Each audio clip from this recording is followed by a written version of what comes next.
So hello future teachers, कैसे हैं आप सब। जैसा कि हम लोगों ने अपने प्रीवियस लेक्चर्स में हमने ग्रोथ एंड डेवलपमेंट स्टार्ट किया था और प्याजे, कोहलबर्ग, वाइगोत्स्की के सिद्धांत को हम लोगों ने डीपली अंडरस्टैंड किया था। तो क्यों ना अब क्वेश्चंस भी देख लिया जाए। ये क्वेश्चंस बेटा आप लोगों के सीजी टेट अभी जो 2026 में हुए थे उसके क्वेश्चंस जो इस टॉपिक से आए थे वो भी मैंने इंक्लूड किए हैं, और कुछ ऐसे क्वेश्चंस जो आ सकते हैं उसकी प्रोबेबिलिटी बहुत ज़्यादा है वो भी मैंने सेलेक्ट किए हुए हैं। तो चलिए स्टार्ट करते हैं आज की क्लास। तो पहला क्वेश्चन है आपके सामने ये रहा, निम्नलिखित में से कौन सा कथन मानव विकास की प्रक्रिया को सही रूप में दर्शाता है। भाई मानव विकास की प्रक्रिया को सही रूप में दर्शाता है। मानव विकास की प्रक्रिया जो होती है किस प्रकार से होती है। क्या बताया था मैंने आप लोगों को। अच्छा पहले ऑप्शन देखते हैं सर, उसके बाद याद आएगा। अच्छा ऐसा बोल रहे हो, चलो ठीक है ऑप्शन ही पढ़ लो। देखो क्या लिखा है, विकास एक रैखिक एक आयामी प्रक्रिया है जो सभी के लिए समान दर से आगे बढ़ती है। बिल्कुल नहीं भाई, विकास क्या ग्रोथ भी एक आयामी प्रक्रिया नहीं है, है ना। विकास तो एक बहुआयामी प्रक्रिया है, हम लोगों ने पढ़ते वक्त पढ़ा था। फिर देखो क्या लिखा है, दूसरा ऑप्शन, विकास एक बहुआयामी प्रक्रिया है और निरंतर चलने वाली कंटिन्यूअस प्रोसेस है ना, जो आनुवांशिकता और पर्यावरण दोनों से प्रभावित होती है। आनुवांशिकता, हेरिडिटी, पर्यावरण, एनवायरनमेंट दोनों से प्रभावित होती है। ये मुझे कुछ सही लग रहा है। चलिए लेकिन बाकी ऑप्शंस भी देख लेते हैं कि सही है कि नहीं है, कहीं ये भी हो सकता है। ऑब्वियस सी बात है, सीजी टेट सी टेट में आजकल क्वेश्चंस ऐसे आ रहे हैं कि पहला ऑप्शन पढ़ते ही आप लोगों को लगता है कि वो आंसर सही है, लेकिन एक्चुअल में ऐसा होता नहीं है। इसलिए आप लोगों को हमेशा कोशिश ये करना है कि चारों ऑप्शन एक बार आंखों की नजरों से स्कैन करके घुमा लो, ठीक है। चलिए अब थर्ड ऑप्शन देखिए क्या है ये। प्रारंभिक बाल्यकाल के बाद विकास पूरी तरह यादृच्छिक, रैंडम और अप्रत्याशित हो जाता है। क्या प्रारंभिक बाल्यकाल के बाद यादृच्छिक अपनी इच्छा से कोई बच्चा अचानक से 15 साल की एज में पहुंच जाता है क्या? बिल्कुल नहीं। उसका जो है विकास जो है क्रमिक होता है, यादृच्छिक कभी नहीं होता विकास, याद रखना, ठीक है। तो ये ऑप्शन जो है क्या हो जाएगा, अप्रत्याशित। बिल्कुल नहीं, प्रिडिक्टेबल होता है। कल ही हम लोगों ने डिस्कस किया था इस बारे में, तो ये क्या हो गया, गलत हो गया।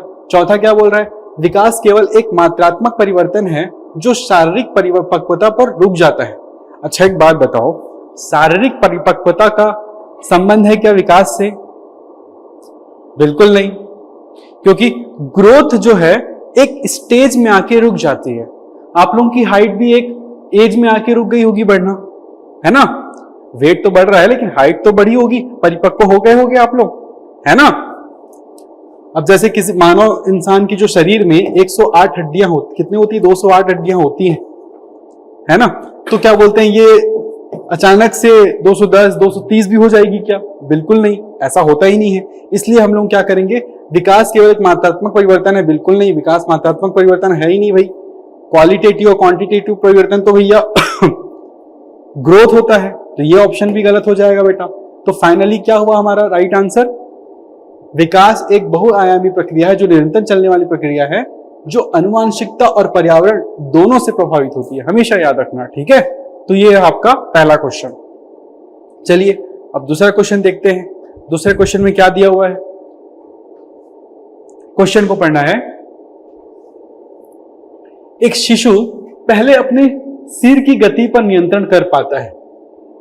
एक शिशु है जो अपने सिर की गति पर नियंत्रण कर पाता है ना। फिर अपने ऊपरी धड़ और अंत में चलने के लिए अपने पैरों पर फिर वो बैठना सीखता है कि नहीं। फिर उसके धड़ पे नियंत्रण पाया जाता है, ये सिर है बेटा।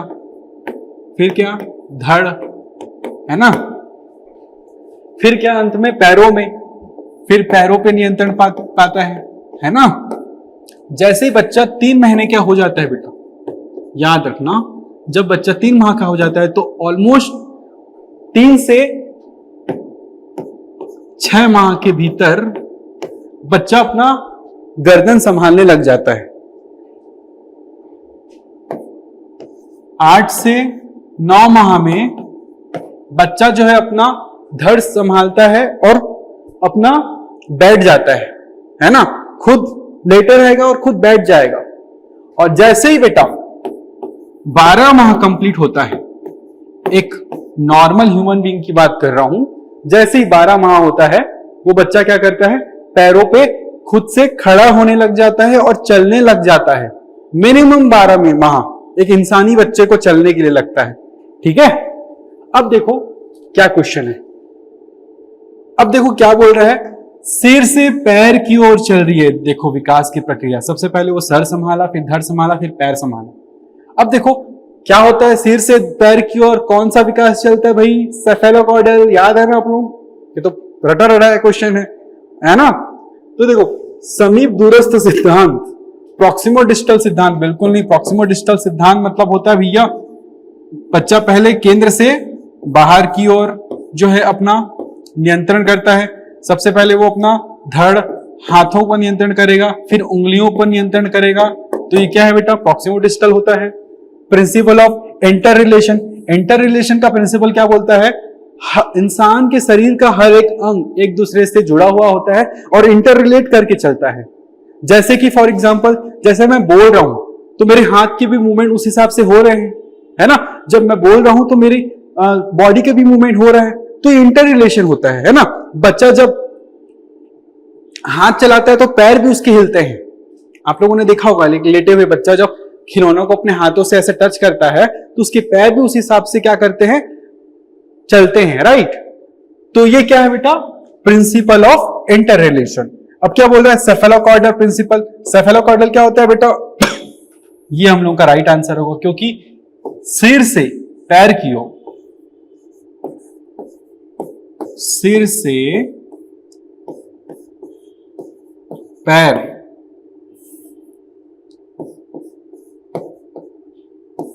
पैर की ओर मतलब ऊपर से नीचे की ओर, ऊपर से नीचे की ओर जब विकास का क्रम चलता है तो उसे हम बोलते हैं सेफेलोकॉर्डल। हिंदी में बोलते हैं बेटा सिरोध पदोन्मुखी सिद्धांत, सेफेलोकॉर्डल। देखो इंग्लिश मीडियम वाले बच्चों और हिंदी मीडियम वाले बच्चों, हिंदी मीडियम वाले बच्चों देखो इंग्लिश मीडियम का वर्ड जो है क्यों याद रखना है, सेफेलोकॉर्डल डायरेक्ट पूछ दिया है ना। तो आप लोग हकबका जाओगे यदि मालूम नहीं रहेगा तो, है कि नहीं। तो ये आंसर हो गया बेटा ऑप्शन नंबर सी। क्या हो गया इस आंसर का, एक शिशु पहले क्या कर रहा है, अपने सिर की गति पर नियंत्रण कर पाता है, फिर अपने ऊपरी धड़ पर नियंत्रण करता है, अंत में चलने के लिए अपने पैरों पर नियंत्रण करता है। यह विकास की किस दिशा के किस सिद्धांत को दर्शाता है, विकास के सिद्धांत पढ़े हैं हम लोग, लाइटली ले रहे थे कि सर ये सब क्यों पढ़ा रहे हो, सीडीपी है, क्वेश्चन ओरिएंटेड क्वेश्चन पढ़ाओ क्लास। कौन बोल रहा था बेटा, यहीं से क्वेश्चंस आ रहे हैं। अब जहां जहां लगता था गवर्नमेंट को यहां पे बच्चे छोड़ रहे हैं, गवर्नमेंट अब वो चीजों को पकड़ रही है। जैसे कल हम लोगों ने क्या देखा था, ध्वनि के कुछ घटक देखे थे। हाँ, तो बच्चा कैसे कैसे सीखता है, ध्वनि विज्ञान क्या है, ये सारी चीजें। हाँ, वो बेटा अनछुआ टॉपिक है, याद रखना। आने वाले सीटेट एग्जाम हो या सीजीटेट एग्जाम हो या शिक्षक भर्ती जो अक्टूबर में आने वाला है, उससे कल की क्लास से क्वेश्चन डेफिनेटली आएगा। ठीक है, चलो नेक्स्ट क्वेश्चन देखो।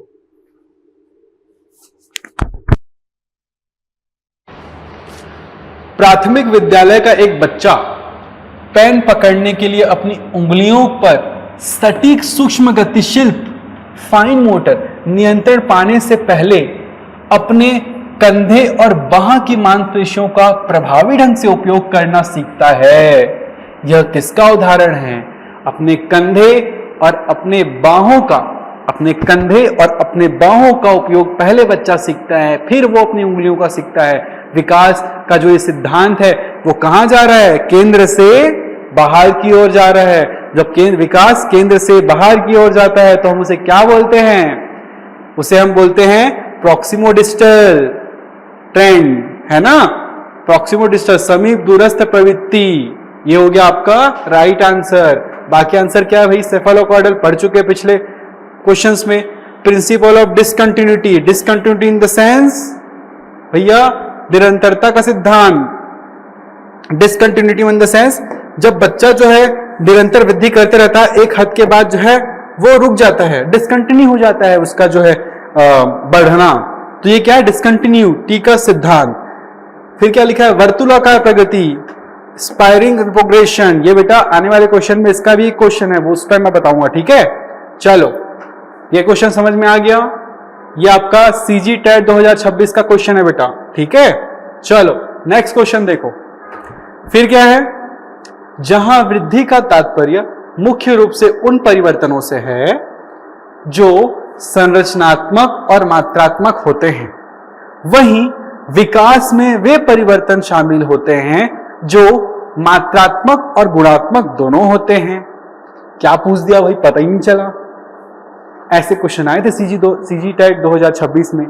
तो बेटा सिंपली क्या बोल रहा है कि विकास के वृद्धि और विकास दोनों की तुलना का क्वेश्चन है ना।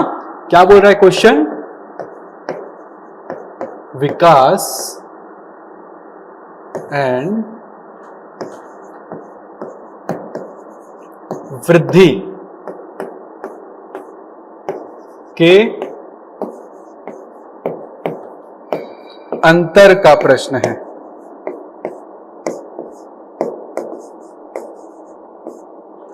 विकास एवं वृद्धि के अंतर का प्रश्न है ना। तो आपको वो ऑप्शन सेलेक्ट करना है जो विकास और वृद्धि के, जहां वृद्धि का तात्पर्य, देखो वृद्धि पहले लिखा है इसलिए वृद्धि को पहले बताया जाएगा, है ना, और विकास बाद में लिखा है इसलिए विकास को बाद में बताया जाएगा। देखो यहां पे एक हलंत और ये दिया हुआ है ना, तो एक जो सेंटेंस है पहला वाला वो वृद्धि को डिनोट करेगा, दूसरा वाला क्या करेगा?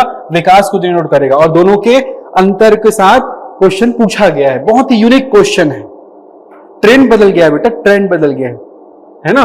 तो पहला क्या है? केवल गुणात्मक, केवल मात्रात्मक। क्या विकास वृद्धि जो है क्या गुणात्मक परिवर्तन है? यदि बच्चों में कोई अच्छे गुण आ गए, बात करने का लिहाजा आ गया, वो बड़ों की रिस्पेक्ट दे रहा है, क्या वो वृद्धि है? नहीं। वृद्धि का मतलब क्या होता है? हमेशा याद रखना, वृद्धि मतलब शरीर का बढ़ना, वजन का बढ़ना।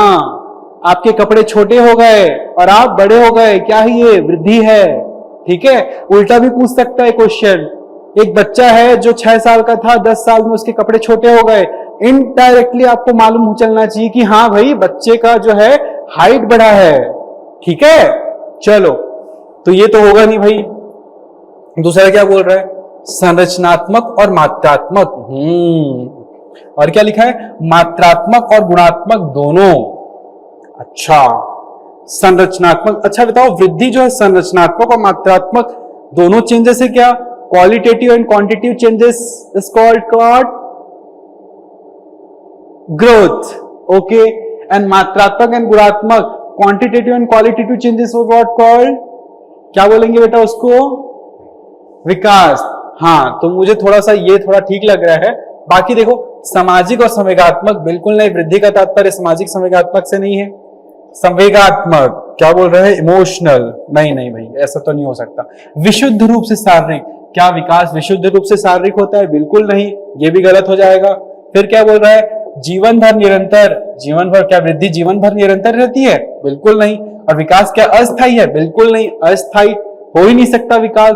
विकास तो भैया 60 साल का बूढ़ा भी सीखता है, और यहाँ 10 साल का मोहन भी सीखता है कि नहीं? 60 साल का मोहन भी सीखता है और 10 साल का मोहन भी सीखता है। सीखना चाहे तो हमेशा आप लोगों को लगता ही होगा कि कोई हमें सिखा देता है। हमेशा बेटा जानने की इच्छा ही हमें सिखाती है। जिज्ञासा ही वो चीज है जो हर इंसान को, हर एक बच्चे को, हर एक बूढ़े को, हर एक नौजवान को सिखाने के लिए प्रेरित करती है ना। आज जब इस वीडियोस को देख रहे हो तो आपको जानने की इच्छा है कि एक्चुअल में क्या पढ़ा रहे हैं अपन, है ना, और कैसे अपने को पढ़ना है। क्वेश्चन कैसे फंसता है? क्वेश्चन ये क्लासेस से ही फंसते हैं बेटा। सिर्फ और सिर्फ रिवीजन चाहिए आप लोगों को, और यदि क्लास के साथ आप लोग समझ लिया, उसको क्लियर कर लिया, 3-4 क्वेश्चन दिए हम लोगों ने, वो आप लोगों ने बना लिया, हो गया सॉल्व। और एक बार बाल विकास सीख लिए तो फिर सीख लिए। आपके बच्चे भी हो जाएंगे, दादाजी बन जाओगे तब भी नहीं भूलोगे, ठीक है। चलो आगे देखते हैं। फिर क्या बोल रहे हैं? अच्छा, ये वाला क्वेश्चन हो गया। तो क्या बोल रहा है? Structural and quantitative changes both, quantitative and qualitative changes. ये मुझे सही लग रहा है, तो इसका आंसर क्या हो जाएगा बेटा? ये। बाकी ऑप्शंस तो गलत लग रहे हैं, हम लोग डिस्कस कर लिया है। चलो अगला क्वेश्चन देखते हैं। नेक्स्ट क्वेश्चन क्या बोल रहा है, देखो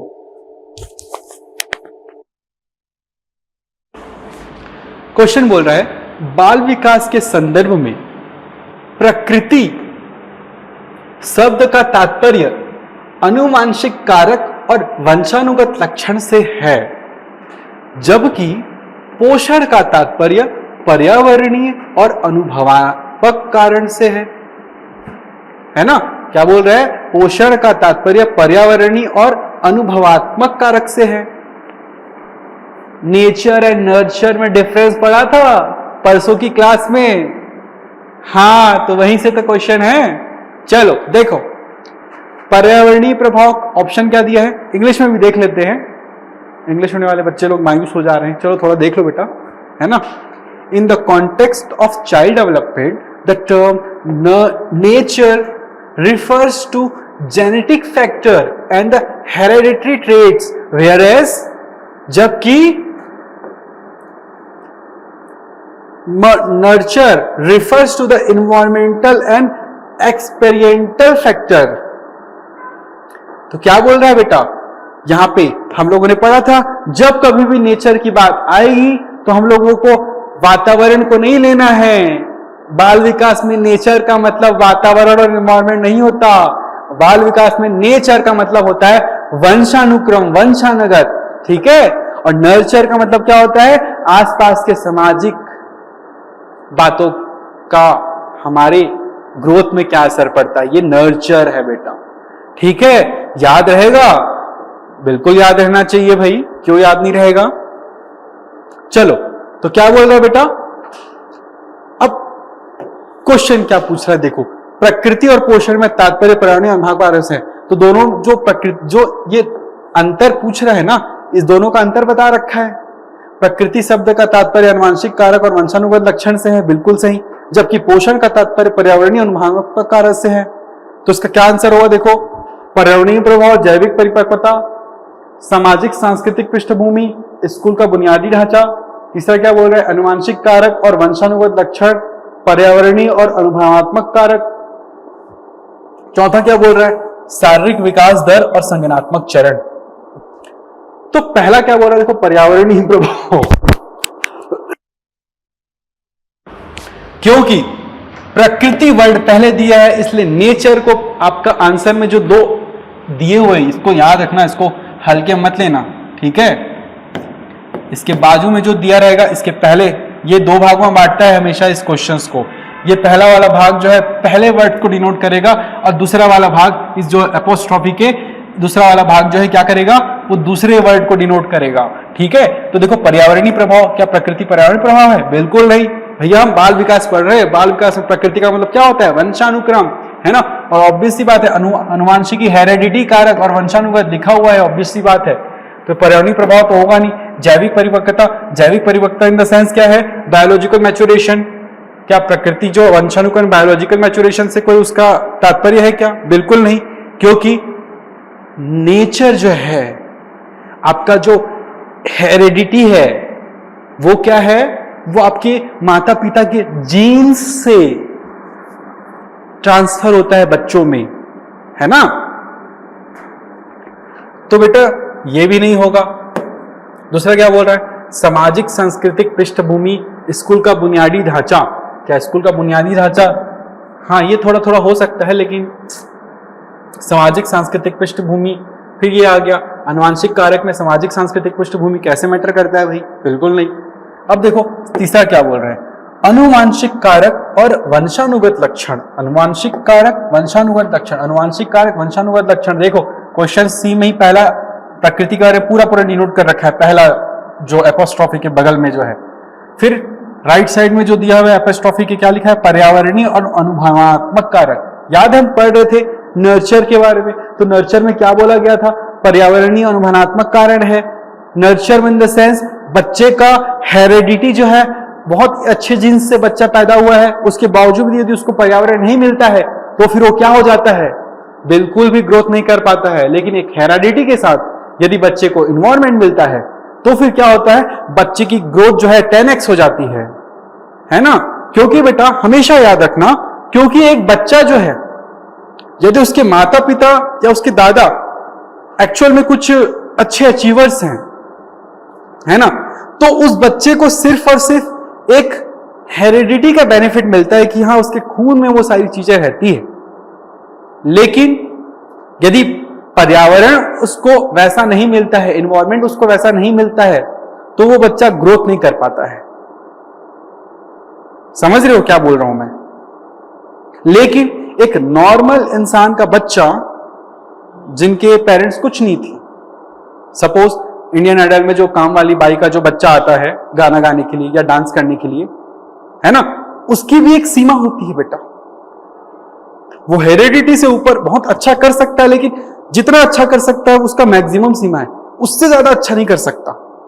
लेकिन हेरिडिटी वाला बच्चा जो है वो बहुत अच्छा कर सकता है और उससे उनके जो पेरेंट्स थे उनसे ज्यादा अचीव कर सकता है वो, है ना। ये शोध से सामने आया बेटा। ऐसे क्वेश्चन जो है आपके बाल विकास के जो मनोवैज्ञानिक है उन्होंने ऐसा बोल के रखा है, ठीक है। चलो, तो ये मुझे ठीक लग रहा है, ये ऑप्शन सही लग रहा है यार। शारीरिक विकास दर और संज्ञानात्मक चरण बिल्कुल नहीं, फिजिकल ग्रोथ रेट तो मतलब ही नहीं है भैया। कॉग्निटिव स्टेजेस, हाँ फिजिकल ग्रोथ रेट है, क्योंकि भैया यदि जो पेरेंट है, जैसे पापा की हाइट बहुत 6 फीट है, तो ऑब्वियस सी बात है बच्चे की हाइट भी ऑन एन एवरेज होगी, है ना। एक एवरेज का सिद्धांत बोलते हैं 5 फीट 4 इंच होगी, 5 फीट 8 इंच होगी, है ना। बच्चा पापा से थोड़ा छोटा ही होगा या फिर थोड़ा बड़ा होगा, ठीक है, लेकिन उसी के आसपास रहेगा। तो ये है, लेकिन मोस्ट सेटिस्फैक्टरी आंसर मुझे सी लग रहा है, इसलिए इसका आंसर क्या होगा बेटा? सी होगा, ठीक है। चलो नेक्स्ट क्वेश्चन देखो। क्वेश्चन है,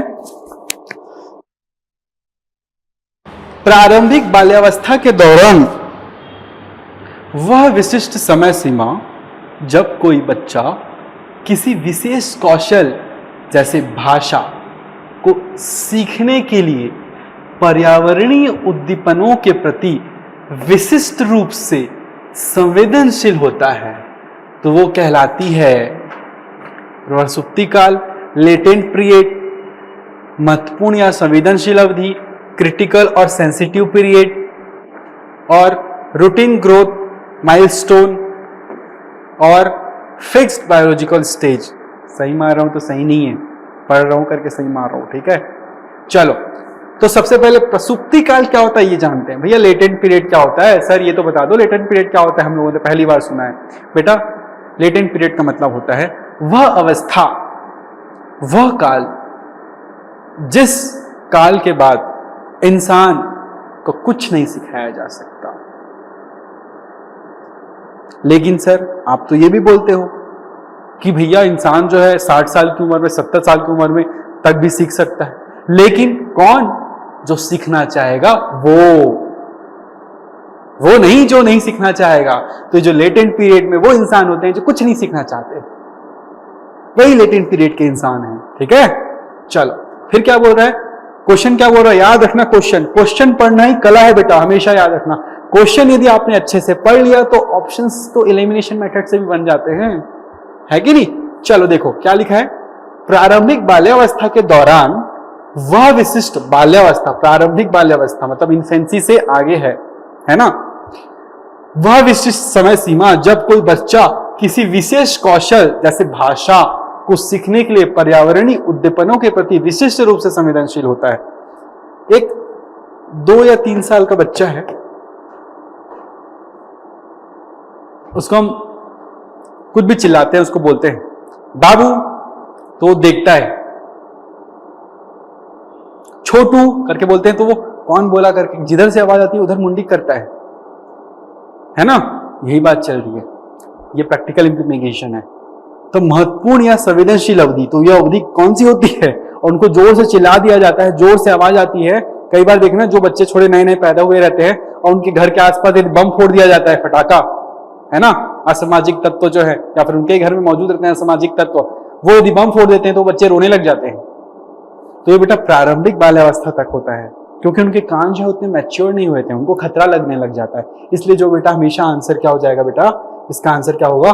महत्वपूर्ण या संवेदनशील अवधि का काल। तो ये कौन सी काल कहलाती है? महत्वपूर्ण या संवेदनशील अवधि की काल।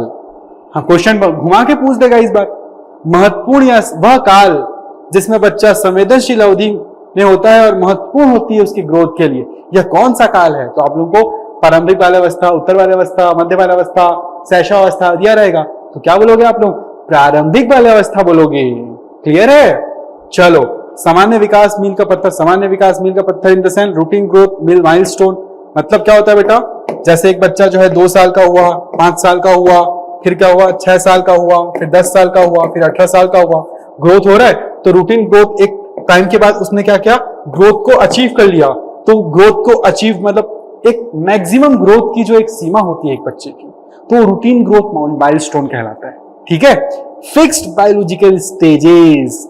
Fixed biological stages in the sense what? भाई infancy, early childhood, childhood, later childhood, है ना? ये सारी चीजें जो है फिक्स्ड बायोलॉजिकल स्टेजेस हैं। तो इसका आंसर क्या होगा बेटा? प्रारंभिक बाल्यावस्था के दौरान वह विशिष्ट समय सीमा। क्लियर है इसका आंसर? ठीक है, आगे बढ़ूं? चलो ठीक है। अब आता है 7 नंबर क्वेश्चन। अगला क्वेश्चन क्या बोल रहा है देखो, अलग अलग भौगोलिक और सामाजिक आर्थिक वातावरण में पाले गए 2 समरूप जुड़वा, अच्छा 2 जुड़वा बच्चे हैं जो भौगोलिक और सामाजिक आर्थिक वातावरण दोनों का सेम है। 7 साल की उम्र में अलग स्वभाव और सामाजिक कौशल प्रदर्शित करते हैं। अलग स्वभाव और अलग सामाजिक कौशल प्रदर्शित करते हैं। यह भिन्नता विकास के किस सिद्धांत को रेखांकित करती है? क्या बोल रहा है बेटा? एक जो जुड़वा बच्चे हैं, है ना, दोनों को उतना ही खाना दिया गया है, उतना ही पोषण दिया गया, उतना ही संस्कार दिए गए, उतना ही उसको घर दिया गया, उतना ही उसको क्या किया गया? प्यार दिया गया, सारी चीजें की गई। लेकिन 7 साल की उम्र में जब वो 7 साल के हो जाते हैं, दोनों के दोनों 7 साल के हो जाते हैं, तो उनके स्वभाव अलग अलग हो जाते हैं। तो यह भिन्नता विकास के किस सिद्धांत को रेखांकित करती है? पहला क्या लिखा है? समान प्रतिमान का सिद्धांत, प्रिंसिपल ऑफ यूनिफॉर्म पैटर्न। समान प्रतिमान का सिद्धांत तो ये बोलता है क्या कि ग्रोथ जो है बिल्कुल सेम होगी, यदि एक बच्चा बढ़ेगा दूसरा भी बच्चा वैसा ही बढ़ेगा, है ना। Principle of individual differences, individual differences व्यक्तिगत भिन्नताओं का सिद्धांत। हाँ, प्रिंसिपल ऑफ इंडिविजुअल डिफरेंसेस। जब इंडिविजुअल डिफरेंसेस पढ़ाया था तो तुम लोग को एक तोते की कहानी सुनाया था, याद है? एक तोता कहाँ गया? ऋषि मुनि के पास एक तोता गया, डाकुओं के पास। वैसे ही एक जुड़वा बच्चे हैं, दोनों को सेम चीज मिला है, पर्यावरण अलग नहीं मिला है, उसके बावजूद भी उनमें डिफरेंसेस आ रहे हैं। तो क्या है बेटा? Individual differences. ये मुझे मोस्ट प्रोबेबली करेक्ट आंसर लग रहा है। तीसरा ऑप्शन क्या बोल रहा है? प्रिंसिपल ऑफ लीनियर प्रोग्रेशन, रैखिक प्रगति का सिद्धांत। जो विकास जो है वो रैखिक तरीके से होता है, ऐसा भी बोला जाता है। कौन बोलता है बेटा? जॉन डीवी के पास जब पढ़ाऊंगा ना तब बताऊंगा तुम लोगों को, ठीक है? उन्होंने एक प्रॉपर थ्योरी दी है भाई, है ना। सिर्फ ब्याजे कोहलबर्ग नहीं है, बाकी तुम लोगों के सिलेबस में प्याजे कोहलबर्ग वाइगोत्स्की के नाम से दिया हुआ है, लेकिन जो स्किनर हैं, है ना, ब्रूनर हैं, है ना, तो ये सारे जो वैज्ञानिक है ना, इनके जो कर्म है ना, इनके कर्मों के थ्रू, उनके प्रयोगों के थ्रू उनको पढ़ना होगा हमको। ऐसा नहीं है कि वो नहीं है सिलेबस में, बिल्कुल है, ठीक है।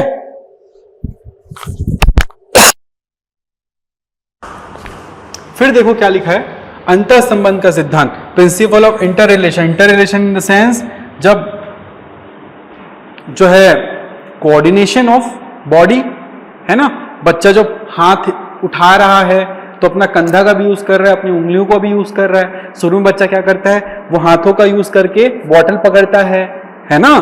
तो ये सारी चीजें होती है बेटा, क्लियर है बेटा। तो ये क्या बोल रहा है, अंतर संबंध का सिद्धांत क्या कहलाता है, principal of inter relation in the sense what, जो विकास है वो किस प्रकार से होता है, ये बोलता है कि वो केंद्र से बाहर की ओर होता है, इन द सेंस अंतर संबंध होते हैं, मतलब हर एक, जैसे श्वास ले रहे हैं आप, दिल की धड़कनें बढ़ रही हैं, दिल की धड़कनें जब बढ़ती हैं और क्या बोलते हैं सांसें जो है आती है, तो तब जाके बॉडी जो है फंक्शन करता है। तो हर एक अंग जो है आपस में अंतर संबंध है ना, इंटर रिलेट करते हैं ना सबके सब, वही चीज है बेटा। चलो अब 8वां नंबर क्वेश्चन देखो क्या बोल रहा है। 8वां नंबर क्वेश्चन क्या बोल रहा है भाई, एक बच्चा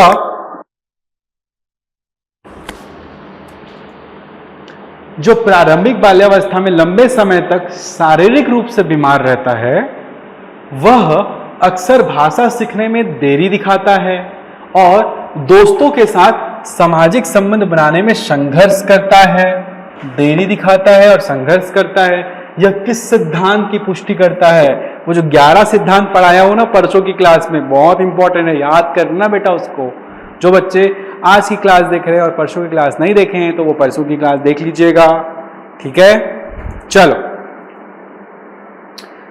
पहला क्या हुई, सिरोधपन्मुख, प्रिंसिपल ऑफ सेफेलोकॉर्डल डेवलपमेंट। बिल्कुल नहीं, सेफेलोकॉर्डल डेवलपमेंट तो हो ही नहीं सकता, क्योंकि वो विकास जो है ऊपर से नीचे, सिर से पैर की ओर होता है कि नहीं। फिर देखो क्या लिखा है दूसरा, पूर्वानुमेयता का सिद्धांत, प्रिंसिपल ऑफ प्रिडिक्टेबिलिटी। पूर्वानुमेयता का सिद्धांत इन द सेंस प्रिडिक्टेबिलिटी, कैसे एक बच्चे को जान पाते कि हाँ ये बच्चा आगे चल के एथलीट बनेगा, कैसे जान पाते हैं आगे चल के ये बच्चा जो है बॉडी बिल्डर बनेगा या एथलीट बनेगा। या एक टीचर है जिसने प्रिडिक्ट कर दिया, एक क्वेश्चन आएगा कि ये बच्चा जो है आगे चल के एथलीट्स बनेगा, है ना। क्यों बोला उसने, प्रिडिक्टेबल क्यों किया? क्योंकि उस बच्चे की जो बचपन में जो दौड़ता है, वो जिस हिसाब से उसके लचीलापन है, उसे देखकर उसके गुरु ने क्या बोला, ये बोला कि भैया वो बच्चा आगे चल के क्या करेगा, एथलेटिक बनेगा, है ना। तो प्रिंसिपल ऑफ प्रिडिक्टेबिलिटी क्या बोलती है कि आप प्रिडिक्ट कर सकते हैं, है ना। तो ये है। फिर क्या बोल रहा है, विकास के आयामों के अंतर संबंध का सिद्धांत, principle of interrelation among development domains. फिर क्या लिखा है चौथा, principle of lack of continuity, है ना। तो ये सारी चीजें हैं बेटा। तो कौन सा सही आंसर लग रहा है बताओ तो। एप्लीकेशन में बेटा लोग, आप लोग भी देख रहे हो, अच्छा इन्हें तो आंसर ही भेज दिया। क्या बोल रहे हो तुम लोग, विकास के आयामों के अंतर संबंध का सिद्धांत, ठीक है, विकास के आयामों के अंतर संबंध का सिद्धांत बोल रहे हो आप लोग। और कितने लोग बोल रहे हैं, सौम्या, प्रिया, आरुषि, विद्या, सारे के सारे क्या बोल रहे हैं, विकास के आयामों के अंतर संबंध का सिद्धांत बोल रहे हैं। हाँ भाई यूट्यूब वाले बच्चों, अच्छा यूट्यूब में कौन है, अच्छा ये लोग कौन देख रहे हैं भाई, आप लोग भी कुछ बोलिए बेटा। यूट्यूब वाले बच्चे यदि देख रहे हैं और उसका आंसर सही पता है तो आप लोग कमेंट जरूर कीजिएगा, ठीक है। चलो तो इसका आंसर हो जाएगा बेटा, बिल्कुल सही सोच रहे हैं आप लोग, विकास के आयामों का अंतर संबंध का सिद्धांत, ठीक है, ये कहलाएगा। तो क्यों बोल रहा है बेटा विकास के आयामों का अंतर संबंध का सिद्धांत, क्योंकि हमेशा याद रखना, एक बच्चा जो प्रारंभिक बाल्यावस्था में लंबे समय तक शारीरिक रूप से बीमार रहता है, प्रारंभिक बाल्यावस्था वो अवस्था जिसमें बच्चा जो है ग्रहण करने वाला था सामाजिकता को, है ना, किस प्रकार से उसके पेरेंट्स बिहेव कर रहे थे, किस प्रकार से लिहाज करना है, किस प्रकार से बड़ों के पैर छूने, ये सारी चीजें जो प्रारंभिक अवस्था में सिखाई जाती है ना। तो उस समय वो क्या करता है, शारीरिक रूप से बीमार रहता है, तो उसके पेरेंट्स एक्स्ट्रा केयर करते हैं। कोई भी आता है लेटे रहने देते हैं, हाँ लेटे रह बेटा, लेटे रह, तबीयत खराब है तेरा, नमस्ते करना नहीं जानता है। फिर क्या होता है, वो अक्सर भाषा सीखने में देरी दिखाता है। कोई भी बात करना चाह रहा है तो नहीं हमारा बेटा बीमार है, हम बात नहीं करने देंगे, ऐसा बोल रहे हैं वो, है ना। और दोस्तों के साथ सामाजिक संबंध बनाने में संघर्ष करता है। बाद में वो बच्चा जब बड़ा होता है और ठीक हो जाता है, तो जब उसको कॉलेज पहुंचता है या स्कूल पहुंचता है, तो जहां बाकी बच्चे फ्रैंक रहते हैं, वो बच्चा थोड़ा सा सहमा सहमा सा लगता है। हमेशा उसको लगता है कि मेरे से क्यों बात किया जा रहा है ना। तो वो जो बच्चा है वो क्यों ऐसा किया, क्योंकि बेटा principal of interrelation among the development domains का सिद्धांत कहता है कि आपका जो इंटर रिलेशन है, इनफैक्ट बॉडी के साथ, कॉग्निशन कॉग्निटिव के साथ, वो एक साथ विकास होना चाहिए। कैसे कि भैया आपका शारीरिक डेवलपमेंट तो हो रहा है, बच्चों को खेल कूद व्यायाम कराया जा रहा है, उसी के साथ साथ उसको आसन प्राणायाम संस्कार भी दिए जा रहे हैं, ठीक है, बात करने की शैली सिखाई जा रही है। इसलिए बेटा इसका आंसर क्या हो जाएगा? इसका आंसर सी हो जाएगा, विकास के आयामों के अंतर संबंध का सिद्धांत। क्लियर है यहां तक? चलो 9 नंबर क्वेश्चन देखते हैं।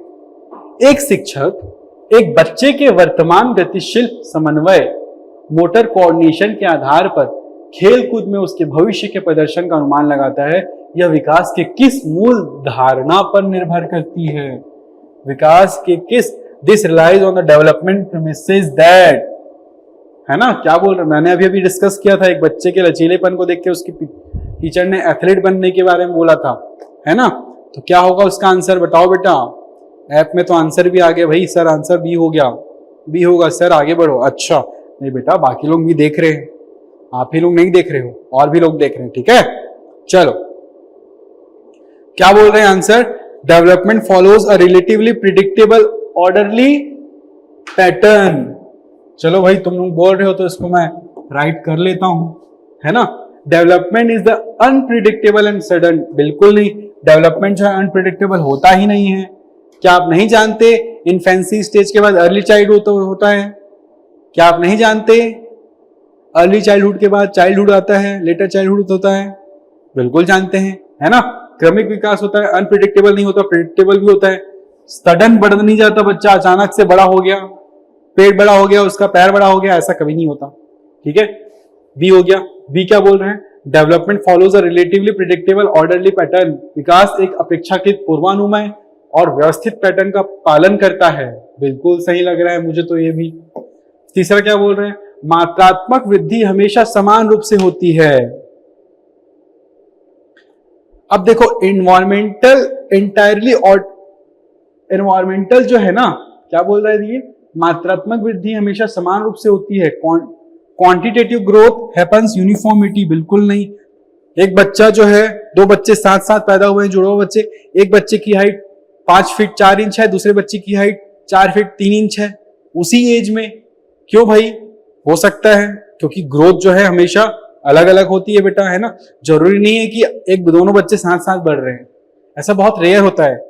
आप लोगों ने देखा होगा बड़े भाई छोटे भाई में, छोटे भाई की हाइट लंबी हो गई, छोटा भाई बड़ा भाई छोटा दिख रहा है, तो ऐसा होता है, घर घर की बात है ये, है कि नहीं। अब देखो क्या बोल रहा है डी ऑप्शन, पर्यावरण अनुवांशिकता को पूरी तरह से दबा देता है। इन्वायरमेंट इंटायरली ओवरराइड जेनेटिक्स, बिल्कुल नहीं बेटा। जिस बच्चे की ये बात सत्य है कि पर्यावरण नहीं मिलने पर जेनेटिक्स का भी कोई असर नहीं होता है। यदि आपका जेनेटिक्स बहुत अच्छा है उसके बावजूद भी आपको पर्यावरण नहीं मिल रहा है, जैसे फॉर एग्जांपल के लिए आप लोगों को एग्जांपल देंगे, गलत मत समझना, कि देखो कुछ बच्चे हैं जो घर से बाहर, गांव से बाहर आके, अपने गांव से बाहर आकर रायपुर में बैठ के तैयारी कर रहे हैं। उनको क्या मिल रहा है? उनको उन्हीं के जैसे पढ़ने वाले बच्चों का इन्वायरमेंट मिल रहा है। पहली बात, वो जब बात कर रहे हैं तो वो इसी चीज के बारे में बात कर रहे हैं, यार शिक्षक भर्ती में ये क्वेश्चन पिछले साल आया था, तू पढ़ा है क्या? नहीं यार, मैंने तो 2019 का सॉल्यूशन सॉल्व कर रहा हूं। एक जो बच्चा बोल रहा है मैं 2023 का सॉल्यूशन सॉल्व कर रहा हूं। दोनों ने सॉल्व कर लिया, दोनों एक दूसरे को समझा रहे हैं, है ना। यहाँ टीचर को समझ नहीं आ रहा है, फैकल्टी का सपोर्ट मिल रहा है। लेकिन वहीं जो बच्चा अपने घर पे रह के तैयारी कर रहा है उसको सिर्फ क्या मिल रहा है? बिल्कुल खाना पीना बिल्कुल टाइम से मिल रहा है, ये बात मैं एग्री करता हूं। सुकून भी मिल रहा है, बहुत अच्छी बात है। अच्छा ठीक है, तो बेटा जो घर में रह के तैयारी कर रहे हैं उनको वो इन्वॉल्वमेंट नहीं मिल पा रहा है ना। वो बच्चा पढ़ रहा है लेकिन उसको ये समझ में नहीं आ रहा है कि उसको समझ में कितना आ रहा है। और हर जो बच्चा घर में पढ़ता है वो जरूरी नहीं कि वो टेस्ट सीरीज सॉल्व करता हो। 10 में से 7 बच्चे ऐसे होते हैं, 3 बच्चे मान लूंगा कि वो घर में बैठ के तैयारी कर रहे हैं अच्छे से, लेकिन वो 7 बच्चे ऐसे होते हैं ना, उनको टोचना पड़ता है कि भाई बेटा पढ़, तू यहाँ पे अभी स्टैंड कर रहा है, पढ़ अच्छे से, है ना।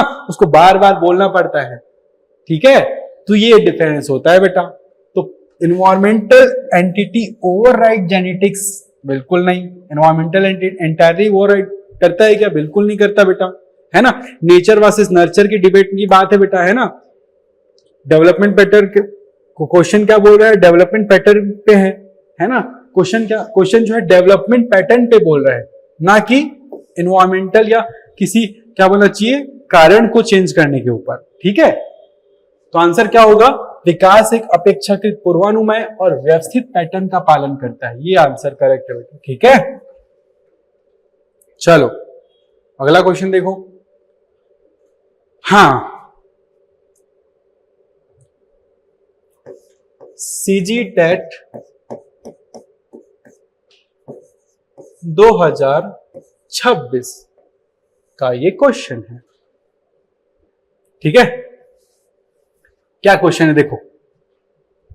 क्वेश्चन है बेटा, मानव विकास एक सीधी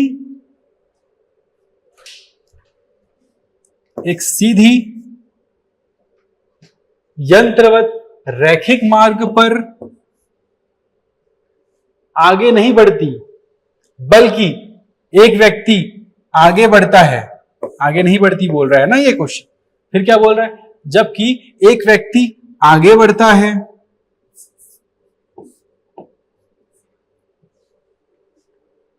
फिर रुकता है और आगे बढ़ने से पहले अपने विकास को मजबूत करने के लिए थोड़ा पीछे मुड़ता है। आगे बढ़ने के लिए अपने विकास को आगे बढ़ने के लिए क्या करता है? क्या लिखा है? आगे बढ़ने से पहले अपने विकास को मजबूत करने के लिए थोड़ा पीछे मुड़ता है। अपने विकास को मजबूत करने के लिए थोड़ा पीछे होता है। तो यह विकास के किस रूप को वर्णित करता है? ये देख रहे हो, ये ऐसा ऐसा करके जा रहा है, ये पैटर्न। सिंपल सी बात है। क्या पूछ रहा है क्वेश्चन? देखो, क्वेश्चन ये पूछ रहा है कि जो विकास है ना, वो विकास के किस रूप को वर्णन करता है? विकास किस प्रकार? क्या विकास सीधी रेखा में गति होता है? बिल्कुल नहीं। विकास किस प्रकार से होता है? रैखिक होता है क्या? बिल्कुल नहीं, विकास रैखिक नहीं होता है।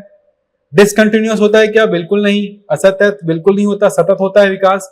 वर्तुकाल होता है, वर्तुलाकार मतलब ऐसा ऐसा, या ऐसा ऐसा, ये वर्तुलाकार जलेबी के जैसा स्पाइरल, है ना, ऐसा विकास होता है। फॉर एग्जाम्पल, जैसे सिंपल सी बात है, एक व्यक्ति आगे बढ़ता है। फॉर एग्जाम्पल, एक छोटा बच्चा है 5 साल का, जिसको साइकिल चलाना सिखा रहे हो आप। वो 5 साल का बच्चा जो है वो साइकिल चलाना सीख रहा है ना, साइकिल चलाना सीख रहा है, और 5 मीटर जाने के बाद क्या करता है? वो गिर जाता है ना, वो गिर जाता है। फिर वो खड़े होता है, फिर आगे क्या करता है? 10 मीटर तक चलता है, फिर गिर जाता है। वही तो बोल रहा है। एक व्यक्ति आगे बढ़ता है, देखो 5 मीटर तक वो बच्चा आगे बढ़ा, रुकता है, रुका और गिर गया, और आगे बढ़ने से पहले अपने विकास को मजबूत करने के लिए थोड़ा पीछे मुड़ता है। फिर क्या करता है? जहां पे वो गिरा था उसकी साइकिल उससे पीछे थी, तो फिर पीछे मुड़ता है, अपनी साइकिल लेता है और फिर से आगे 10 मीटर तक साइकिल चलाता है, फिर गिर जाता है। तो क्या यह विकास क्या है बेटा? क्या विकास का क्या है? ये वर्तुलाकार शेप है। विकास हमेशा वर्तुकाल हो रहा है। वो बच्चा साइकिल सीख रहा है, उसका विकास हो रहा है। बिल्कुल, जब कभी भी नया चीज सीखता है ह्यूमन बीइंग, उसका विकास होता है। क्लियर है? चलो, तो ये हो गया अपना क्या? मानव विकास की एक सीधी यंत्रवत रैखिक मार्ग पर आगे नहीं बढ़ता एक व्यक्ति। ये बेटा सीजी टेट 2026 का क्वेश्चन है। ऐसे क्वेश्चन आए थे सीजी टेट 2026 में। क्या लगता है शिक्षक भर्ती पहली बार होने? हाँ, नो डाउट इजी क्वेश्चन आएंगे, लेकिन चैलेंजिंग क्वेश्चंस भी आएंगे, याद रखना। हमेशा गवर्नमेंट का रूल होता है कि जब कभी भी नई गवर्नमेंट आती है तो पहली बार जब क्वेश्चन पेपर लेती है ना, तो उसका स्तर जो है ना थोड़ा सा नीचे होता है। लेकिन सेम गवर्नमेंट दोबारा वही एग्जाम लेती है तो उसको अपने लेवल से ऊपर उठ के पेपर देना पड़ता है। जैसे सीजी टेट 2023 में पेपर अच्छा आया था, अभी गवर्नमेंट चेंज हुई है इसलिए वो पेपर जो शिक्षक भर्ती का आने वाला है अक्टूबर में इजी देगी, कंपटीशन बहुत तगड़ा जाने वाला है। जो बच्चे बारीकी से नहीं पढ़ रहे होंगे ना, थोड़ा मेहनत करना पड़ेगा बेटा आप लोग, ठीक है। चलो आगे देखते हैं। तो विकास कैसे होता है भाई? स्पाइरल होता है, ठीक है, वर्तुलाकार। एक बच्चा एप्लीकेशन में बोल रहा है सर मैंने देखा है कि क्वेश्चन में जो हमेशा आंसर वही होता है जिसमें वो लोग एक्स्ट्रा लिखे रहते हैं।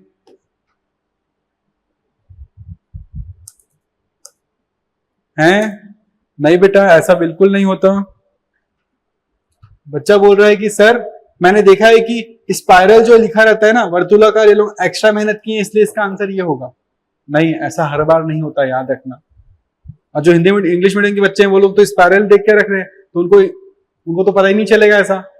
बेटा 100 में से 2-3 बार हो जाता है, इसको ऐसा थिंकिंग मत मानना, ठीक है। चलो फिर क्या ले हो रहा है? 11वां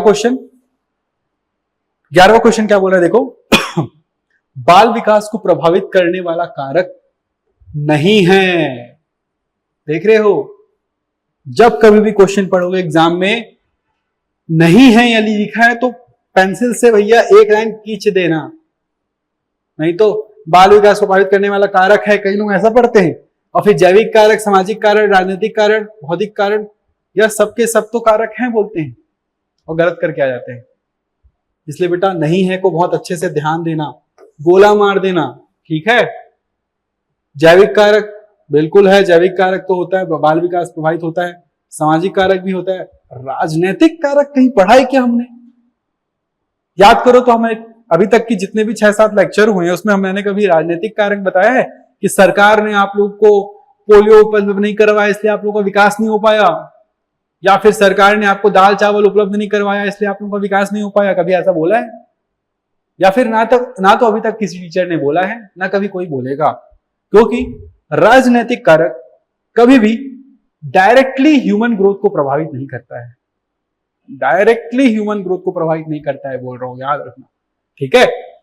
तो ये बेटा प्रभावित करने वाले कारक पूछ रहा है तो हमेशा जो डायरेक्टली प्रभावित कर रहे हैं उनको पूछ रहा है, तो नहीं है तो कौन नहीं है? राजनीतिक कारक नहीं है। कैसे? बायोलॉजिकल फैक्टर कैसे कारक है? बच्चा बढ़ता है, उसको पोषण मिलता है, खाना हो गया, है ना, जो प्रोटीन हो गए, वो सब, ये सब जैविक बायोलॉजिकल फैक्टर्स हैं, है ना।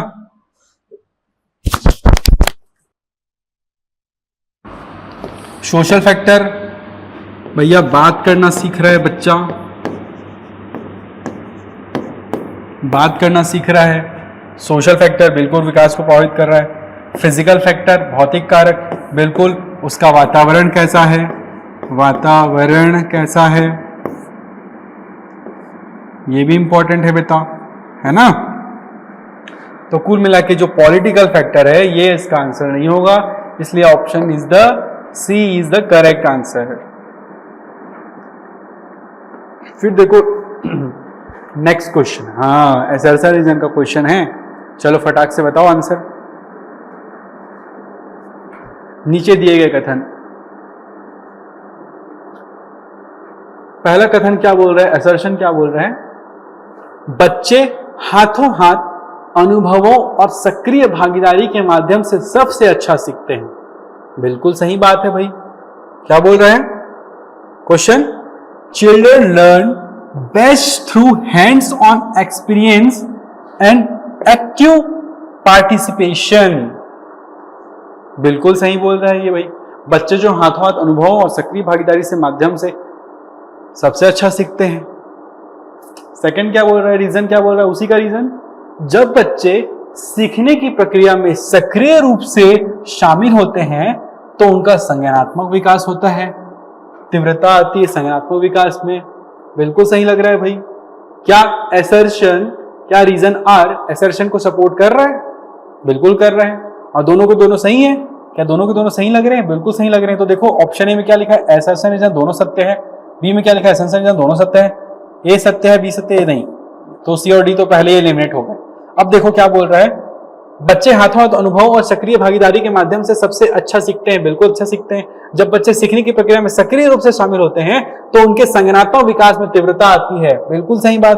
तो भैया ये जो रीजन है वो बिल्कुल सपोर्ट कर रहा है असर्शन को, इसलिए आर एज असर्शन रीजन जो है असर्शन की सही व्याख्या करता है, इसलिए option A is the correct answer. ठीक है बेटा, असर्शन रीजन का प्रैक्टिस जरूर करना। एग्जाम में बिना असर्शन रीजन के 2-4 क्वेश्चन के बिना आएगा ही नहीं सवाल। मैथ्स में असर्शन रीजन पूछ रहे हैं तो सीडीपी और हिंदी इंग्लिश में क्यों नहीं पूछेंगे बताओ, है कि नहीं? चलो 13 नंबर क्वेश्चन देखो। 13 नंबर क्वेश्चन क्या बोल रहा है, जीवन की मिथ्या परिपक्वता अवस्था है प्स्यूडो मैच्योरिटी, पढ़े हो कभी? चलो देखते हैं। जीवन की मिथ्या परिपक्वता शैशवावस्था, किशोरावस्था, बाल्यावस्था, वृद्धावस्था, वयस्कावस्था बोल रहे हैं। क्या होगा बताओ तो? एप्लीकेशन वाले बच्चे क्या बोल रहे हैं भाई? प्रिया, आयुष, सर ये क्या होता है? अच्छा, चलो ठीक है देखते हैं। चलो बेटा आप लोग भी ध्यान दो इधर, ठीक है? प्स्यूडो मैच्योरिटी का मतलब होता है क्या है, मिथ्या परिपक्वता। मिथ्या मतलब झूठ, परिपक्वता मतलब मैच्योरनेस। जब बच्चा किशोरावस्था में प्रवेश करता है तो उसको ऐसा लगता है ना कि उसको सब आ गया है, उसके अंदर अलग ही उत्साह रहता है। मैं जो बोल रहा हूं वही सही है, थोता छना बाजे घना वाली स्थिति रहती है। मैं ही मैच्योर हूं, मुझे मैच्योरिटी आ गई है और मैं अपनी फैमिली से भी ज्यादा अच्छा सोच सकता हूं अपने बारे में। ऐसा कौन सोचता है? किशोरावस्था वाला बच्चा सोचता है। तो उसको सिर्फ और सिर्फ ऐसा लगता है, एक्चुअल में ऐसा होता नहीं है। इस वजह से किशोरावस्था में बहुत सारे बच्चे गलती कर बैठते हैं। तो ये क्या है बेटा कि वो मैच्योर हो चुके हैं, उनको सब कुछ आ गया है। ये जो बोलते हैं वो बच्चे मिथ्या परिपक्वता कहलाते हैं। मतलब वो बच्चे कौन सी अवस्था में हैं? मिथ्या परिपक्वता वाली अवस्था में है बेटा। ठीक है, खुद ब खुद बड़े महसूस करने लग जाते हैं वो अपने आप को, बड़े जैसे निर्णय लेना चाहते हैं वो, है ना? तो वास्तव में वो लोग क्या करते हैं, वो भावनात्मक और सामाजिक परिपक्वता नहीं आती उनमें। किशोरावस्था में जो है भावनात्मक और सामाजिक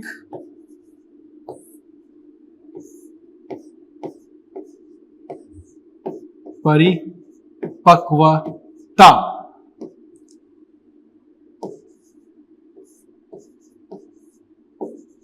नहीं आती,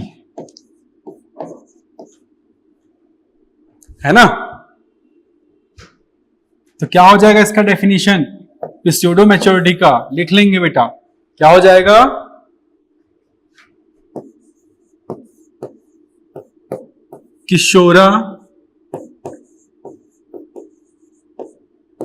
किशोरावस्था में बच्चे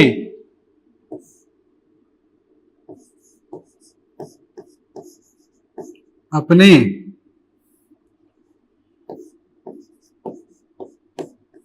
आपको बड़ा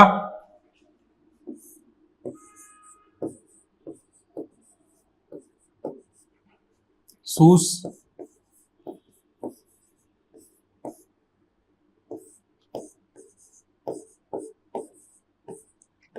लगते हैं, है ना। पिस्यूडो मैच्योरिटी क्या होता है बेटा? किशोरावस्था में बच्चे जो हैं अपने आप को बड़ा महसूस करने लगते हैं, लेकिन वह भावनात्मक और सामाजिक परिपक्वता उनमें नहीं आती है ना। तो इसे ही हम क्या कहते हैं? पिस्यूडो मैच्योरिटी कहते हैं। तो ये कौन सी अवस्था में होता है बेटा? आप लोगों की फेवरेट अवस्था किशोरावस्था में होता है ना, एडोलेसेंस की एज में होता है पिस्यूडो मैच्योरिटी। क्लियर है बेटा? मिथ्या परिपक्वता। चलो आगे देखते हैं नेक्स्ट क्वेश्चन। संज्ञान से तात्पर्य क्या है? संज्ञान इन the sense cognition. Cognition development की थ्योरी किसने दी थी? जिन प्याजे ने दी थी। क्या बात है, बहुत अच्छे आंसर आ रहे हैं। ठीक है, चलो संज्ञान से तात्पर्य क्या है? देखो, केवल रटने की शक्ति। ऑप्शन बी, मानसिक क्रियाएं जैसे सोचना, समझना और याद रखना। सी ऑप्शन, केवल शारीरिक विकास। डी ऑप्शन, बाहरी व्यवहार में परिवर्तन। तो संज्ञान से तात्पर्य क्या है बेटा? कॉग्निशन मतलब क्या होता है? क्या रटने की शक्ति? जो बच्चा एकदम रटन विद्या उसकी बहुत अच्छी है, कोई भी चीज को फटाक से रट लेता है, क्या उसको आप कॉग्निटिव डेवलपमेंट बोलेंगे उसका? बिल्कुल नहीं। मेमोरी एक बहुत अच्छी डिफाइन करती है, आईक्यू अच्छा डिफाइन करता है। ये दोनों के दोनों बेटा हेरिडिटी से आते हैं। ठीक है, हेरिडिटी से आप लोगों को आपकी आईक्यू पावर मिलेगी, आपकी मेमोरी शार्पनेस मिलेगी, लेकिन उसका यूज करना, उसको बार बार प्रैक्टिस में लाके उसको शार्प करना, वो हर एक इंसान के बच्चे में निर्भर करता है। ठीक है, चलो तो क्या होगा भैया इसका आंसर बताओ तो? केवल शारीरिक विकास? बिल्कुल, शारीरिक विकास का तो शारीरिक विकास अलग है, कॉग्निशन डेवलपमेंट अलग होता है। ठीक है, चलो बाहरी व्यवहार में परिवर्तन। बाहरी व्यवहार में परिवर्तन इन the sense external behaviour only. बाहरी व्यवहार क्या कर रहा है बच्चा? ताकि लड़ झगड़ रहा है, बाहरी व्यवहार है। तो नहीं भाई, ये तीन ऑप्शन तो बिल्कुल मेरे को सही नहीं लग रहे हैं, आप लोगों को भी बिल्कुल नहीं लग रहे हैं सही। आप लोगों ने बिल्कुल सही आंसर दिया है बेटा, option B is the correct answer. मानसिक क्रियाएं जैसे सोचना, समझना और याद करना, ये इसका सही आंसर है। ठीक है, संज्ञान से तात्पर्य क्या है? संज्ञान से तात्पर्य मानसिक क्रियाएं जैसे सोचना, समझना, याद रखना। याद करो, प्याजे के टाइम में कॉग्निशन में क्या सीखते थे हम लोग? बच्चा फोल्डर डेवलप कर रहा है, स्कीमा डेवलप कर रहा है, उसी स्कीमा में यदि नया ज्ञान आ जाता है, उसके एनवायरमेंट से उसको नया ज्ञान मिलता है, तो नया स्कीमा डेवलप कर रहा है ना। उसके बाद क्या कर रहा है? वो चीजों को कोरिलेट कर रहा है ना। ये सारी चीजें हम लोगों ने देखा है, तो इसलिए आंसर क्या है? सोचना, समझना, याद रखना। तो ये क्या, option number B is the correct answer. 14 number question का। 15 नंबर क्वेश्चन। चलो भाई, क्या क्वेश्चन है भाई? अरे अच्छा, ये वाला क्वेश्चन आ गया क्या? चलो देखते हैं। नैतिक विकास के चरणों को क्रम में व्यवस्थित कीजिए। नैतिक विकास के चरणों को क्रम में व्यवस्थित कीजिए। क्या है भाई नैतिक विकास का चरण? सबसे पहला क्वेश्चन, एप्लीकेशन वाले बच्चे जो जुड़े हुए हैं हमारे साथ एप्लीकेशन के साथ, बताओ भाई नैतिक विकास का सिद्धांत किसने दिया था?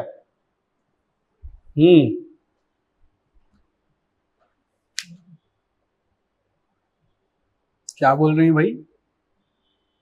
कोहलबर्ग ने दिया था। अरे वाह, क्या बात है, पढ़ रहे हो मतलब घर में, बहुत अच्छी बात है, वेरी गुड बेटा। हाँ भाई, आप लोग? सर मैं भी यही बोल रही थी। अच्छा, आप भी ये बोल रहे थे, ठीक है चलो बेटा।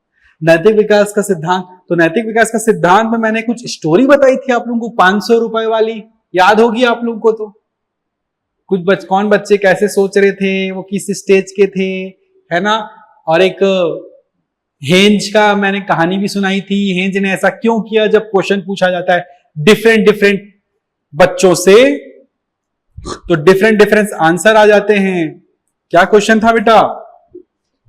हेंज का नियम क्या बोल रहा था?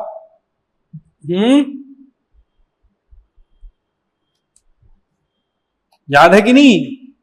3 स्टेज थे ना, देख लो, भूल गए लोग। कोहलबर्ग, इन्होंने 3 स्टेजेस बताए थे। कौन कौन से स्टेज थे भाई?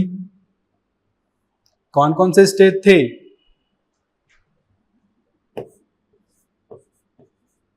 Pre,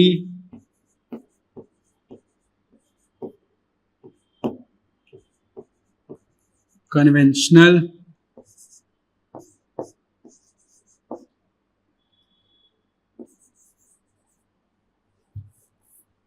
stage. सेकंड क्या था?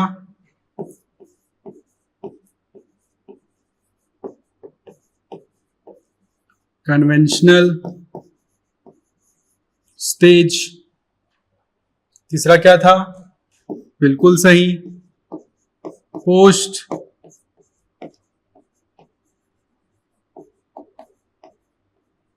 कन्वेंशनल स्टेज, है ना। तो कोहलबर्ग ने 3 प्रकार से बच्चों को बांटा, 0 से 4 ईयर, 4 से 13 साल, 13 साल से बड़े, है ना। तो कोहलबर्ग ने इन 3 भागों में बांटा, और 3 भागों में बांटने के बाद इन सबके भी 2-2 भाग कर दिए थे, है ना।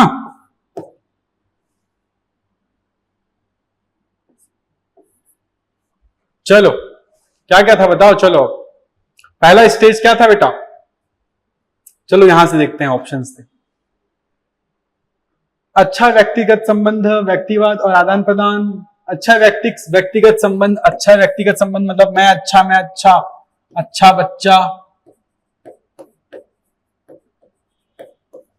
फिर क्या? व्यक्तिवाद और आदान प्रदान, व्यक्तिवाद आदान प्रदान।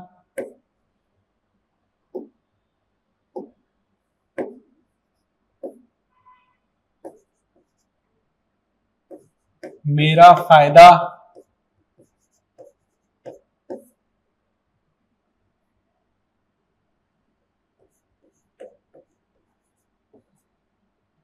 मेरा फायदा। फिर क्या है? सामाजिक अनुबंध, आज्ञाकारिता और दंड।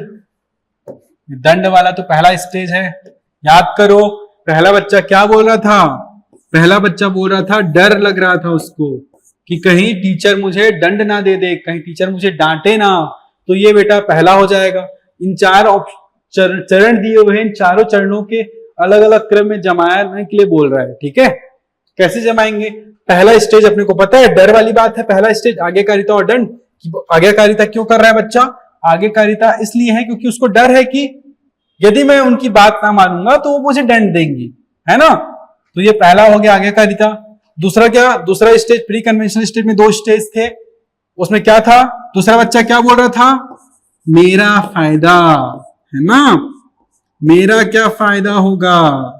वो सोच रहा था वो 500 रुपए का मैं लौटा दूंगा तो मैडम क्या करेगी? मुझे चॉकलेट देगी, या हो सकता है मुझे उसके बदले कुछ पैसे दे दे, ऐसा दूसरा बच्चा सोच रहा था। तो देखो, व्यक्तिवाद और आदान प्रदान। व्यक्तिवाद इन तो सेल्फ सेंटर्ड, खुद के बारे में सोच रहा है। नहीं भाई, मेरा फायदा होगा, मेरा फायदा होगा तो करूंगा। एक हाथ से दे, एक हाथ से ले, आदान प्रदान, यही चीज है ना। ये हो गया। तो एक ऑप्शन क्या हो गया हमारा? ये हो गया के, नहीं, क्या है? आज्ञाकारिता और दंड। पहला क्या हो गया अपना? एन। फिर क्या हो गया बेटा? के। फिर तीसरा क्या था देखो तो? अच्छा सर, 2 ही ऑप्शन जानने के बाद जो है आंसर मिल जा रहा है। अच्छा, 2 आंसर जानने के बाद मिल जा रहा है। एन के कहां बेटा?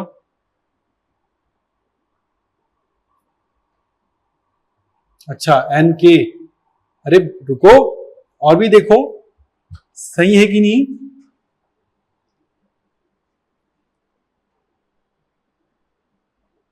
के नहीं, एल है।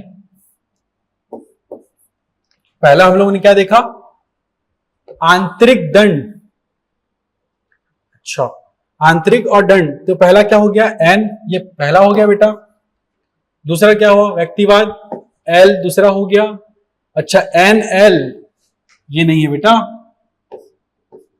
ये होगा इसका आंसर, है ना, एन एल, जैसा कि इन लोगों ने बता दिया है फिलहाल, लेकिन हम लोग खुद ही देख लेते हैं। आज्ञाकारिता दंड, दूसरा क्या था, व्यक्तिवाद और आदान प्रदान, फिर क्या था बेटा, अच्छा व्यक्तिगत संबंध, तीसरा बच्चा क्या बोल रहा था, अच्छा बच्चा, है ना।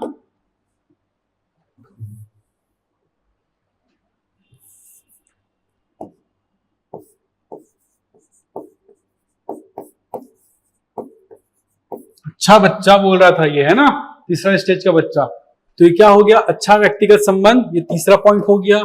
फिर क्या बोल रहा है बेटा, सामाजिक अनुबंध, हाँ दूसरा सामाजिक अनुबंध क्या बोल रहा था, चोरी करना गलत है, हमने को स्ट्रीट लाइट क्या बोलना चाहिए, सो ट्रैफिक लाइट सिग्नल जो रेड लाइट हो जाती है तो उसको क्रॉस नहीं करना चाहिए, यदि किया तो बिल्कुल गलत बात है, ऐसा नहीं करना चाहिए, है ना।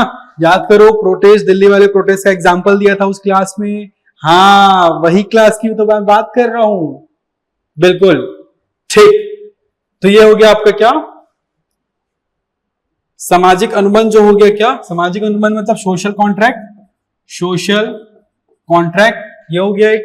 फिर क्या था लास्ट, वो सामाजिक अनुबंध एवं व्यक्तिगत अधिकार, सामाजिक अनुबंध और व्यक्तिगत अधिकार क्या है बेटा, सामाजिक अनुबंध व्यक्तिगत अधिकार, सामाजिक अनुबंध व्यक्तिगत अधिकार, व्यक्तिगत अधिकार, ये क्या था, पांचवा स्टेज था। तो यहां पे देखो 3-5 चीज दिया है, छठवां वाला यूनिवर्सल ट्रूथ था, यूनिवर्सल ट्रूथ। मैंने जो 2 क्लास आप लोगों को पढ़ाई है ना, उसी का मैंने ऑब्जेक्टिव क्वेश्चंस लाया है। क्यों लाया है, क्योंकि मैं आप लोगों को रिवाइज करवा के दूं, ताकि क्वेश्चन के थ्रू भी हम लोग सीख जाएं। एज अ लेमैन लैंग्वेज में हम लोगों ने सीख लिया, स्लाइड में जो प्रोफेशनल लैंग्वेज लिखी थी वो उसके बेसिस पे हम लोगों ने सीख लिया। अब हम लोगों को देखना यह है कि क्वेश्चन लग रहे हैं कि नहीं लग रहे हैं। हर एक सब्जेक्ट का एक पैटर्न है बेटा, पैटर्न क्या है, खुद से पढ़ो, नहीं समझ में आ रहा है टीचर से आके पूछो, नहीं समझ में आ रहा है खुद से पूछो, मोबाइल से पूछो, फिर जब आपको लग जाए, लगेगा कभी नहीं, एक बार पढ़ लिए टॉपिक, क्वेश्चन बनाओ, क्वेश्चन बनाओगे तो पता चलेगा कि मुझे वो कॉन्सेप्ट आया या नहीं आया, नहीं आया तो मुझे क्यों नहीं आया, कौन से साइड में मुझे दिक्कत आ रही है, क्या मुझे हेरेडिटी एंड एनवायरनमेंट में दिक्कत आ रही है, या फिर मुझे प्याजे और पोहलकर का सिद्धांत समझ नहीं आया है। क्वेश्चन गलत होने से ऑब्वियस सी बात है, क्वेश्चन गलत हुआ मतलब आपको वो टॉपिक नहीं आ रहा है, सिंपल सी बात है, नहीं आ रहा है, नहीं आ रहा होगा लेकिन डाउट आ रहा है, तो डाउट भी आना चाहिए ना बेटा। गवर्नमेंट तुक्के मारने वाले बच्चों को सेलेक्ट ही नहीं करना चाहती, सिंपल सी बात है। तुक्के में कोई भी सरकारी टीचर नहीं बन जाता या सरकारी नौकरी नहीं मिल जाती तुक्के में, है ना। गवर्नमेंट को चाहिए ऑथेंटिक, जो यहां से सोच रहे हैं वो यहां से कर रहे हैं, वैसे कैंडिडेट्स की नीड होती है किसको, गवर्नमेंट को, इस वजह से वो माइनस मार्किंग होती है कि नहीं।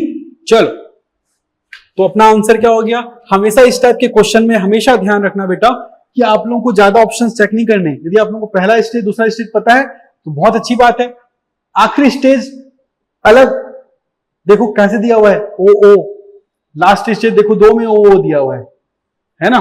तो पहला और पहला ऑप्शन में देखो एन और एन 2 में सेम सेम दिए हैं, तो पहला ऑप्शन दो जिसको पांचों के पांचों स्टेज मालूम होंगे वही सही सही कर पाएगा, है कि नहीं। तो ये हो गया आपका 15 नंबर क्वेश्चन। 16 नंबर क्वेश्चन देखो, 16 नंबर क्वेश्चन क्या बोल रहा है, निरंतर एवं समग्र मूल्यांकन की निम्नलिखित में से कौन सी विशेषता नहीं है। निरंतर एवं which of the following is not a characteristic of continuous and comprehensive evaluation। समग्रात्मक उपागम, सीमित प्रतिपुष्टि, सतत मूल्यांकन, छात्र केंद्रित। हॉलिस्टिक अप्रोच, बिल्कुल हॉलिस्टिक अप्रोच तो बहुत सही चीज है भाई, उसकी पूरा हॉलिस्टिक ग्रोथ के बारे में बताता है। दूसरा क्या बोल रहा है, लिमिटेड फीडबैक। क्या एक बात बताओ, एक CCE continuous and comprehensive evaluation, CCE comprehensive and continuous and comprehensive evaluation पढ़े होगे इवैल्यूएशन वाले चैप्टर में, है ना। तो हॉलिस्टिक अप्रोच है क्या? बिल्कुल होता है भाई। रेगुलर असेसमेंट ये भी होता है। लिमिटेड फीडबैक, इसमें डाउट आ रहा है, देख लेंगे, कोई दिक्कत नहीं है। स्टूडेंट सेंट्रिक, बिल्कुल ये तो सही लग रहा है भाई। नॉट, कौन सा नहीं है पूछ रहा है, तो स्टूडेंट सेंट्रिक बिल्कुल सही। हॉलिस्टिक अप्रोच क्या होता है बेटा, है ना। Holistic approach in the sense उसको भावनात्मक रूप से बच्चों को बढ़ाना, सामाजिक रूप से पहलुओं को देखते हुए भी उनको ग्रोथ में शामिल करना, समाज में कैसा बिहेव कर रहा है उसका होलिस्टिक डेवलपमेंट, ये भी उसके क्या बोलना चाहिए, इवैल्यूएशन का पार्ट है जब से सीसीई आया है ना। फिर क्या होता है, limited feedback in the sense वो बच्चा क्लास में तो बहुत अच्छा काम कर रहा है, घर जाके बदमाशी कर रहा है, लेकिन आप लोगों ने सिर्फ और सिर्फ, टीचर ने क्या किया, सिर्फ और सिर्फ क्लास में जो बच्चे बैठे थे, हाँ बहुत अच्छा बच्चा करके उसका इवैल्यूएशन कर दिया। घर में जाके पता चल रहा है मम्मी की बात नहीं मान रहा है, पापा की बात नहीं मान रहा है, तो ये लिमिटेड फीडबैक से काम नहीं चलेगा ना। तो सी में लिमिटेड फीडबैक कभी नहीं होगा बेटा, ठीक है। इसको मैं पढ़ाऊंगा आगे वाले चैप्टर्स में, इसका बहुत ही बढ़िया तरीके से प्रेजेंटेशन दिया हुआ है। रेगुलर असेसमेंट, बिल्कुल रेगुलर असेसमेंट, जितना ज्यादा रेगुलर असेसमेंट होगा बच्चा उतना ज्यादा शार्प होगा। आज ही पढ़ाया, कल टेस्ट ले लिया, आंसर बिल्कुल ठीक हो गया, पक गया बेटा, है कि नहीं। बच्चे एग्जाम में ही तो पढ़ते हैं, एग्जाम ही है बेटा जो आपको तैयारी करवाती है। जो बच्चे त्रैमासिक अर्धवार्षिक को ऐसे ही नॉर्मल लेके चलते थे ना, वो बच्चे वार्षिक में फेल हो जाते थे। इसलिए जब से एनईपी आई है तब से कॉलेज लेवल में भी त्रैमासिक अर्धवार्षिक कर दिया गया है, स्कूल में भी त्रैमासिक अर्धवार्षिक का भी वेटेज दिया जा रहा है मेन एग्जाम में। इस वजह से बच्चों को पढ़ना पड़ रहा है कि नहीं। चलो, तो ये आंसर क्या हो गया बेटा, limited feedback is the right answer. Next question देखो, मानव शरीर 2 प्रजनन कोशिकाओं के संयोजन से बनता है, निम्नलिखित में से कौन सी 2 प्रजनन कोशिकाएं मिलकर मानव शरीर का निर्माण करती है।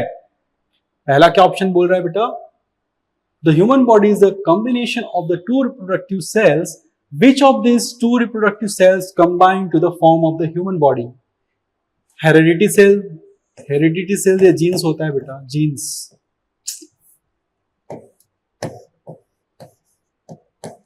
की बात होती है। पैटर्नल सेल, पैतृकता कोशिका, पैटर्निटी सेल, मैटरनल सेल। तो इसका क्या ऑप्शन लग रहा है भाई, अच्छा दो ऑप्शन देने वाला है क्या। पितृकोशिका इन द सेंस मातृकोशिका इज द राइट आंसर। पितृकोशिका मतलब शुक्राणु, है ना। मातृकोशिका मतलब अंडाणु। तो क्या बोल रहा है, रिप्रोडक्टिव बात आ गई ना, तो शुक्राणु अंडाणु की बात चल रही है, तो पितृकोशिका क्या होगी, शुक्राणु, मातृकोशिका क्या, अंडाणु। तो इसलिए आंसर क्या हो जाएगा बेटा, के और एम दिया है क्या, option number B is the correct answer, ठीक है बेटा। तो ये हो गया आपका 17 नंबर क्वेश्चन। फिर देखो 18 नंबर क्वेश्चन, क्या बोल रहा है 18 नंबर क्वेश्चन, सामाजिक विकास का बोबोडॉल प्रयोग संबंधित है। सामाजिक विकास का बोबोडॉल प्रयोग संबंधित है। बोबोडॉल वाला अभी नहीं पढ़ाया हूं बेटा, चलो ठीक है सही बोल रहे हो, लेकिन स्किनर पढ़ाया हूं नहीं सर, स्किनर की बात भी तो नहीं हुई है। कोहलबर्ग जी बिल्कुल सर, वाइगोत्स्की बिल्कुल सर। तो ये दोनों सामाजिक बोबोडॉल किए क्या, बोबोडॉल की बात ही नहीं है। बस है बोबो, बस है बंडूरा, सीधा ही आंसर दिख रहा है। बोबोडॉल वाला प्रयोग में क्या है बेटा, एक बच्चा जो है क्या करता है, सुनो कहानी। अब अल्बर्ट बंडूरा जो थे, उन्होंने एक बच्चे को ऐसी मूवी दिखाई जिसमें चीड़ फाड़ मार धाड़ चल रहा था। तो वो जो चाइल्ड है उसने एक टीवी में लड़ाई झगड़ा वाला चीज देखा, कोई मार रहा है, ऐसा है कि नहीं। तो बच्चा जब वो देखता है, जब मूवी खत्म हो जाती है, तो ये बच्चा क्या करता है, उसके पास एक गुड़िया रहती है जिसका नाम बोबो रहता है ना।